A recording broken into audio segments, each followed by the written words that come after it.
안녕하세요. 결혼한 지 3년 만에 이혼 서류에 도장 찍고 이제 자유의 몸이 된 30대 여성입니다. 결혼 생활을 3년 했다지만 마치 30년이라도 산 것 마냥 몸과 마음이 폭삭 늙어버린 기분이에요. 자유의 몸이 되었다고 표현했지만 여전히 그때를 생각하면 심장이 벌렁벌렁 뭔가에 쫓기듯 불안한 마음이 들고요. 왜 그렇게 참고 살았는지 모르겠네요. 남편하고는 대학교에서 알게 된 사이입니다. 좀 더 구체적으로 말하자면 같은 전공은 아니었는데 저는 학교 홍보 모델이었고 남편은 방송 동아리 멤버였거든요. 그래서 이래저래 활동이 겹치는 일이 많을 수밖에 없었죠. 하지만 그렇다고 그때부터 연애를 한 건 아니고 그냥 적당히 가까운 사이로 지냈어요. 그러다가 본격적으로 사이가 발전한 건 제 나이 27, 이직을 하면서였습니다. 마침 제가 이직을 하게 된 회사가 남편 회사랑 멀지가 않았거든요. 그래서 퇴근길에 이따금씩 만나 맥주도 한잔하고 그러던 게 어느 순간 주말 약속이 되면서 누가 먼저 우리 사귀자 한 것은 아니었는데 정신 차리고 보니 다들 저희 둘이 사귄다고 생각하더라고요. 그리고 저희도 뭐 딱히 부정하지 않았죠. 연애하는 동안 남편의 주된 고민과 걱정거리는 바로 시부모님에 관한 것이었어요. 남편이 말하길 원래는 시부모님께서 작은 식당을 하셨다는데 아버님께서 술을 너무 좋아하다 보니 손님들하고 어울려서 술을 마시는 일도 비일비재했고 또 그러다 보니 기분 좋다고 돈 안 받아 뭐 한다고 돈 못 받아. 그뿐 아니라 걸핏하면 손님들하고 시비가 붙는 일도 있다 보니 결국 몇 년 못하고 식당을 닫으셔야만 했다고요. 그리고 이후로는 아버님께서 어디 마땅히 취직하기도 어렵고 그렇다 보니 건설노동자로 일을 하게 되셨는데 그렇게 일을 시작한 지 몇 달 만에 3층 높이에서 떨어지셨답니다.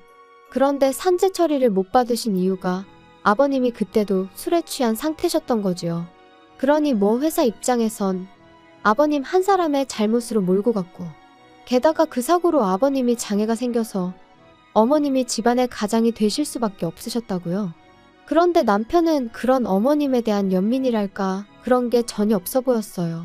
오히려 한심하다며 그런 남편도 남편이라고 이혼도 못하고 사는 어머님이 바보고 멍청이고 미련하단 식으로 표현을 했을 정도니까요.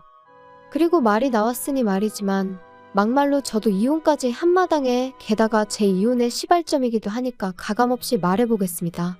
저희 아버님은 장애가 있다는 이유로 가족들로부터 온갖 배려와 양보는 다 받으려고 하시고 동시에 당신이 하고 싶고 드시고 싶으신 건 얼마나 많으셨는지 정말 주변 사람들을 달달 볶는 게 이런 건가 싶을 정도로 요구사항이 많으셨어요.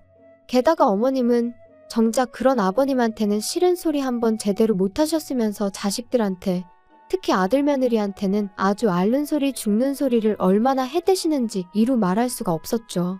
남편과 연애를 하던 당시에도 남편과 데이트를 하고 있으면 정말 농담이 아니라 10번에 7번은 어머님에게 연락이 와서는 너는 내가 이렇게 사는데 걱정도 안 되니? 내가 누구 때문에 이렇게 참고 사는지 알기는 하는 거야. 내가 그때 너만 아니었으면 지금 이렇게 안 살아.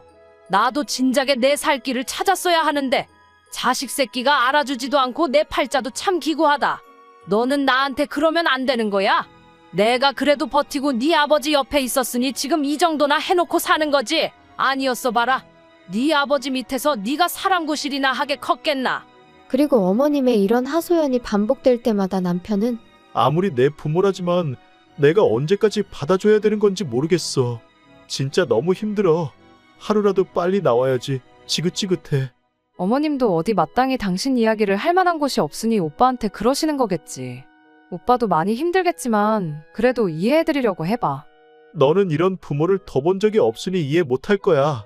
나 정말 하루빨리 너랑 결혼해서 우리 둘만의 가정을 꾸리고 싶다. 그러면 나는 정말 너하고 우리 사이에서 태어날 우리 아이들만 보고 살 거야. 나는 아버지처럼 가족한테 짐이 되지는 않을 거야. 절대로. 남편의 하소연인지 다짐인지 아무튼 그런 대화가 오갈 때마다 저는 그런 남편이 너무 안 됐어서 토닥여주고 진심으로 위로했어요.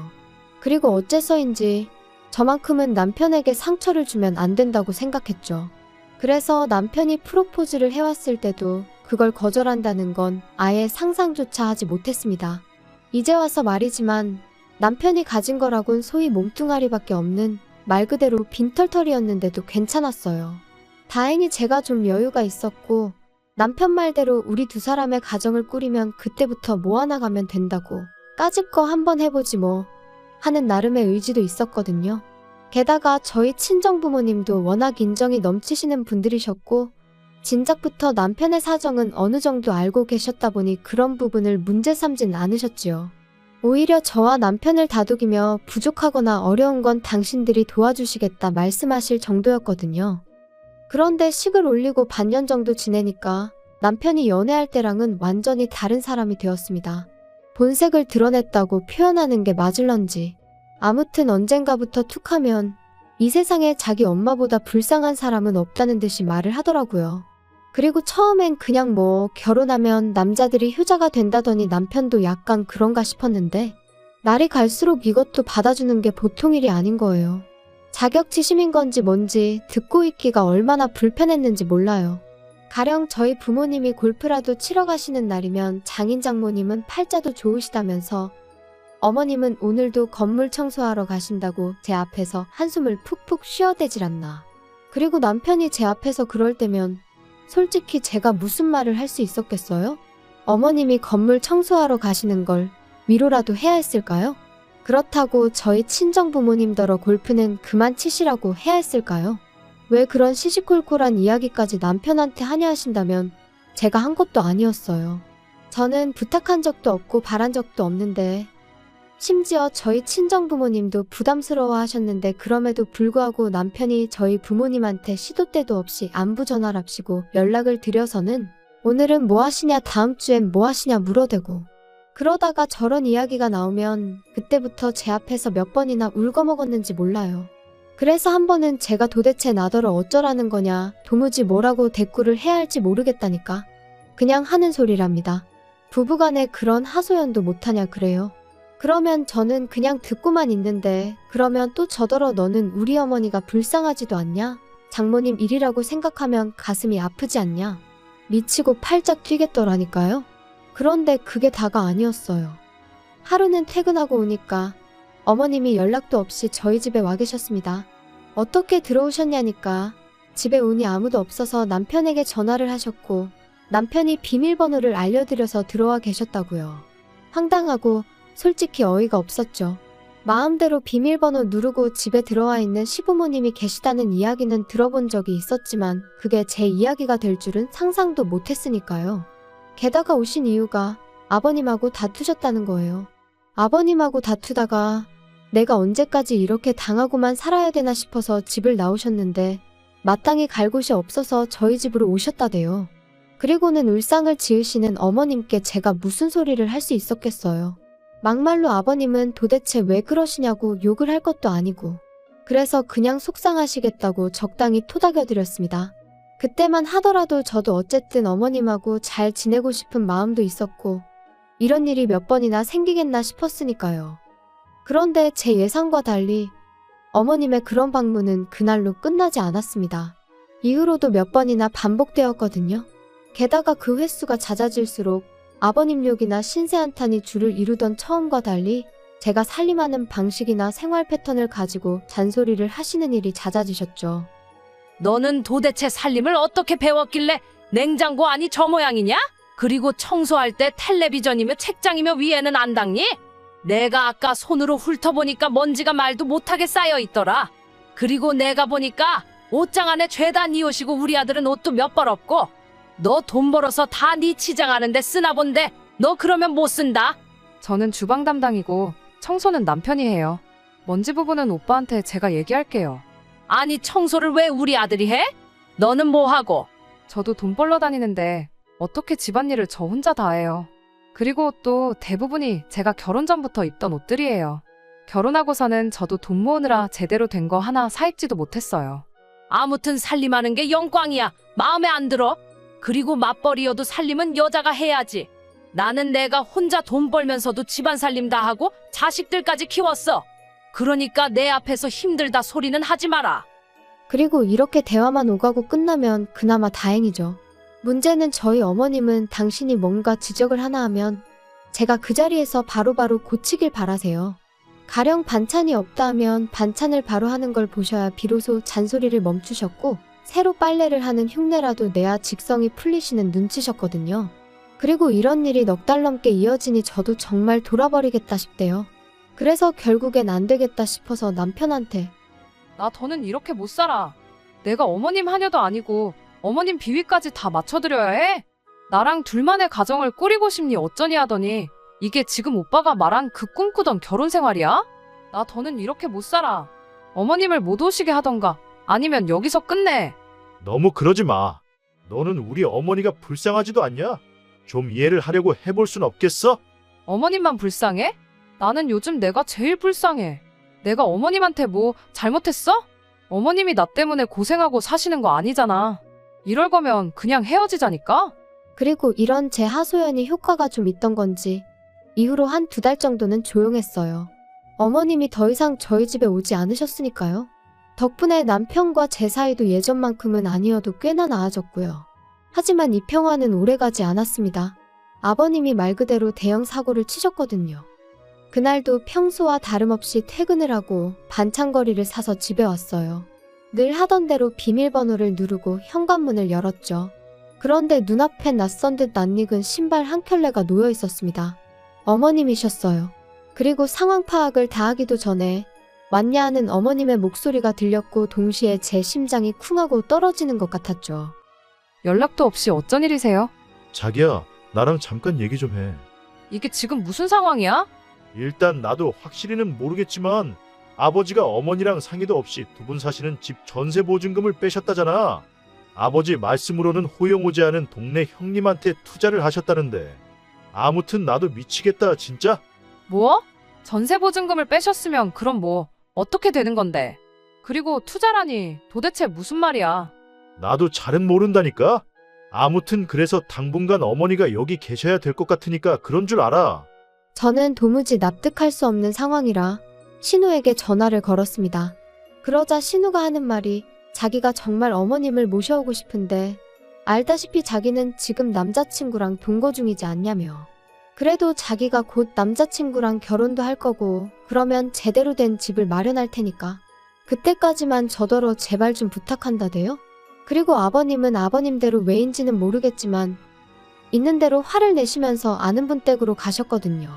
그러니 상황이 상황인 만큼 제가 뭐라고 말이라도 한마디 잘못했다간 정말 나쁜 사람이 되겠더라고요. 그래서 어쩔 수 없이 울며 겨자 먹기로 알겠다고 했어요. 그리고 그땐 신우가 정말 몇 달 안에는 식을 올릴 것처럼 하도 호들갑을 떨어서 길어야 반년 정도 되지 않을까 싶었는데 자그만치 1년하고도 4개월이 걸렸습니다.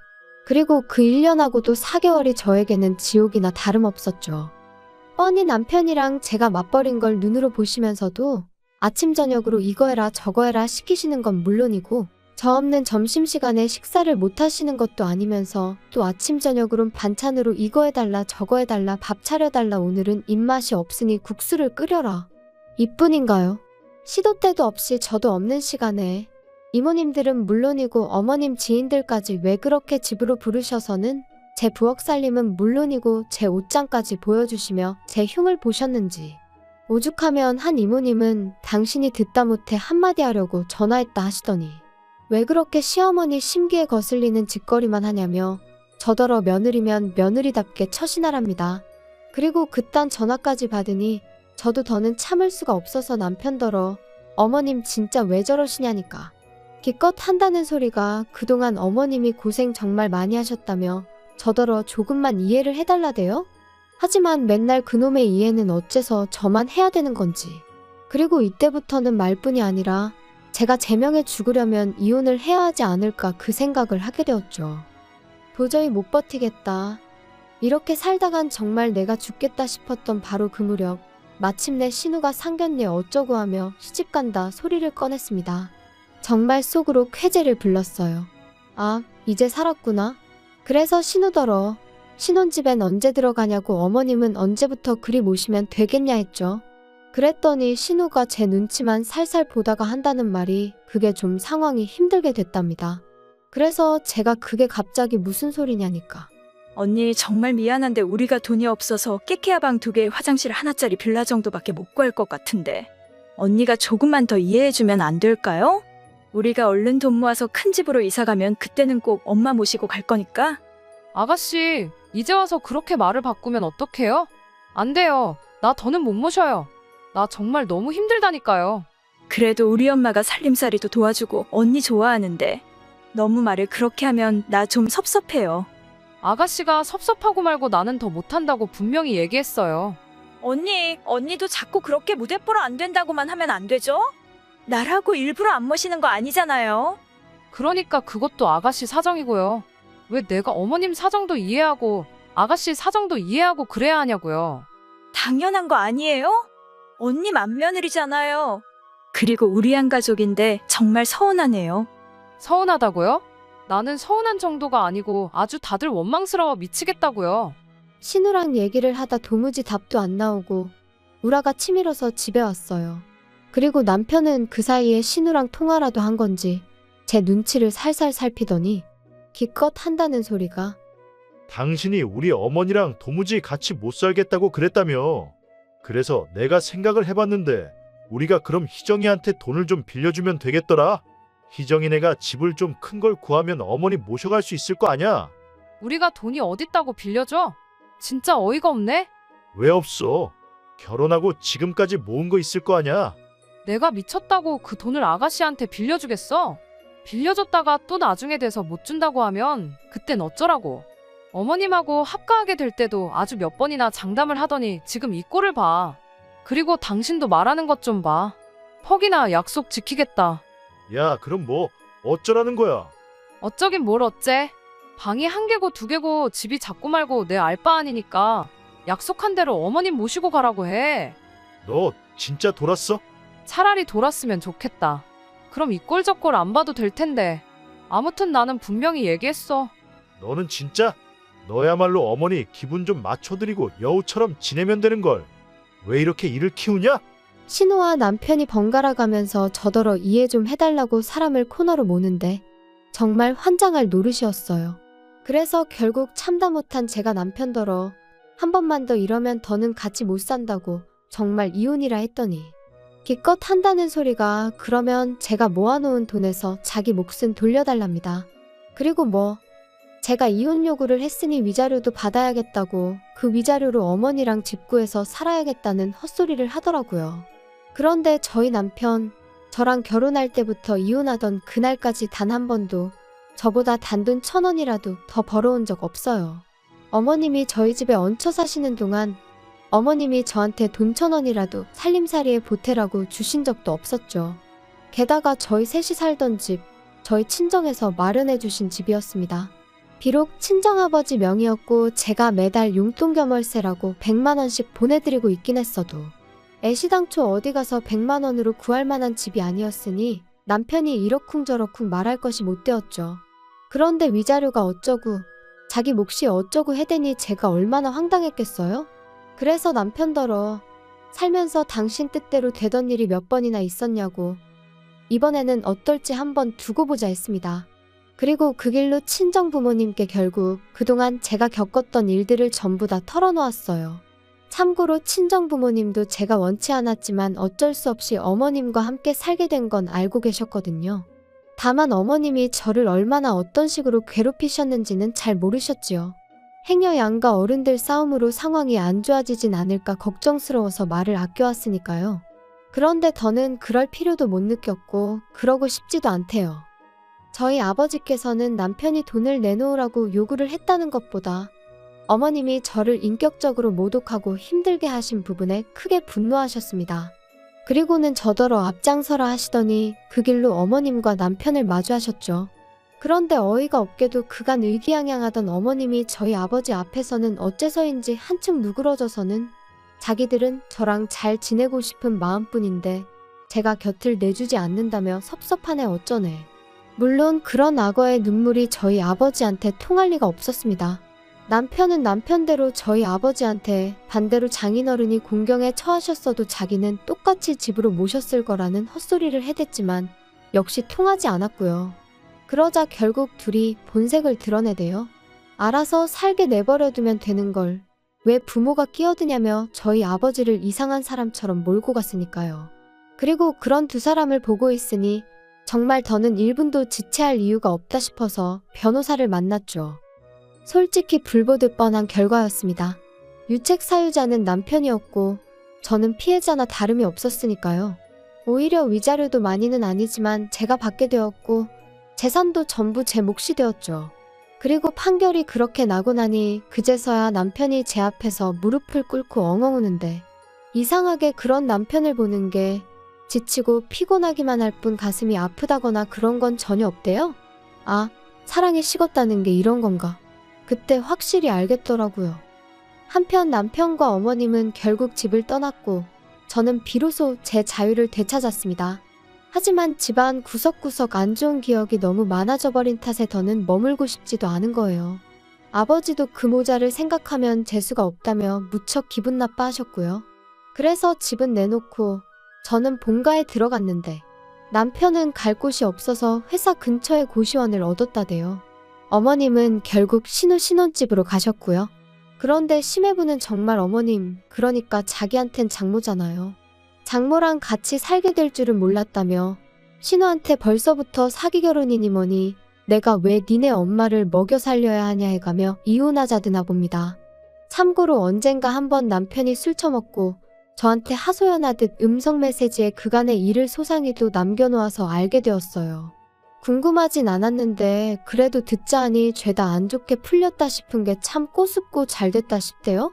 제 심보가 좀 고약한 걸까요? 아무튼 결혼만 하면 효자되는 사람들이 있다더니 정말 당해본 사람으로서 똥 밟은 기분이 이런 건가 싶습니다. 혹시 주변에 여러분의 손과 주머니를 빌려 자기가 해야 할 일을 대신하려는 사람이 있다면 가차없이 정리하시라는 말씀을 꼭 드리고 싶어요.